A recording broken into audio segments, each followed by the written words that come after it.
Social মিডিয়ায় viral একটি ভিডিওতে দেখা যাচ্ছে চুরির অপবাদে এক তরুণীকে ঘিরে ধরে হেনস্থা করছে একদল মানুষ। মেয়েটি বারবার নির্দোষ দাবি করে আকুতি জানালেও মিলেনি রেহাই। এক সাজানো সংসার ভেঙে যাওয়ার ভয়ে তার আর্তনাদ। চারপাশ থেকে ধেয়ে আসছে হাজারো গালিগালাজ আর অপবাদ। মাঝখানে মাটিতে বসে ডুবতে কাঁদছে এক তরুণী। অভিযোগ তিনি নাকি সোনা চুরি করেছেন, কিন্তু মেয়েটির ডুবরে কাদা আর বারবার আকুতি বলছে অন্য এক করুণ গল্পের কথা।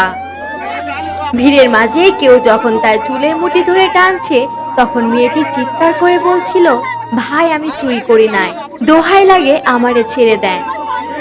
তার এই আর্তনাতে কারো মন না গললেও তিনি বারবার মনে করিয়ে দিচ্ছিলেন তার সাজানো সংসারের কথা। একটি মিথ্যা অপবাদ যে তার আজীবনের সম্মান ধুলোয় মিশিয়ে দিতে পারে, সেই আতঙ্ক ঝরছিল তার চোখে মুখে। ভিডিওতে দেখা যায় নিজেকে আড়াল করার আপ্রাণ চেষ্টা করছেন ওই নারী। বারবার বলছেন, আমার সংসারটা ভেঙে যাবে ভাই, দোহাই আপনাদের। কিন্তু সত্য মিথ্যা যাচাইয়ের আগে মাঝ রাস্তায় একটি মেয়ের মর্যাদা নিয়ে এভাবে টানাটানি করা কি সভ্য সমাজের পরিচয়? চুরির অভিযোগ আইন দেখবে, কিন্তু বিচারের আগে এই সামাজিক লাঞ্ছনা কি মুছে দিতে পারবে তার চোখের জল? রুমানা আমিন, চ্যানেল 10।